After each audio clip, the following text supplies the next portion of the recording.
na para sa sarili mo. For example, you have the last drop talaga na pwedeng dapat sa'yo na. But you can willingly sacrifice that because you know that your son or your daughter need it the most.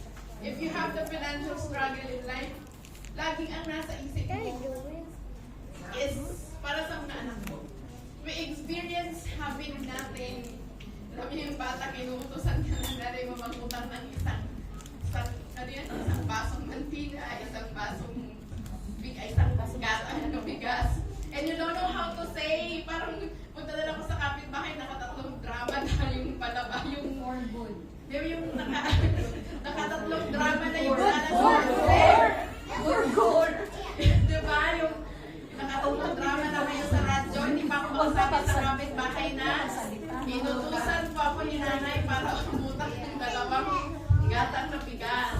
And later on, marinig ko yung boses ni nanay na saan ka na? Parang maano na ako na, kailangan talaga magsabi na alin mo rin. Sabi po ni nanay, pautang yung dalawang gatang na bigas. And I know how difficult it is for a mother, like nanay talaga na, darating yung time na wala talaga kami.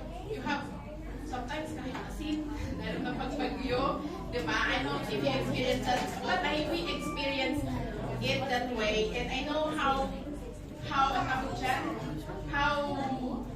hurting for a mother that you have nothing to give to your children. So growing up, I promised this talaga to myself na wag na lang akong magpamilya if I cannot provide for my son or for my children. Sabi ko, hindi talaga ako mag-family pag ganun lang din yung danasin ng anak ko na punta ka sa kapitbahay para mangutang. Alam mo yun, that's the most shameful siguro. Shameful at the same time, powerful experience that motivates me to do better in life. Kasi ayaw ng isang ina na maranasan yung, yung ganung sacrifice na super nakakahiya yun kahit sa restaurant haba na ng listahan yun, diba? Tapos halos hindi ka na pautangin. Kasi nga, hindi nagbabayad ng kakaurin. So when we became a bit better in life, later on in life, nagtayo si nanay ng tindahan, lahat lugi. Kasi ang ano naman ni nanay, nung meron na kaming konti, kahit hindi ka na bumutang, pautangin. Sabi niya, bakit hindi ka pinapautang ng nanay mo ilan? And then, we came to the point na, alam niyo yung lata ng biscuits, di ba? Yung sa Rebisco, yung naglagyan ng bigas ng unang panahon, mga kapatid.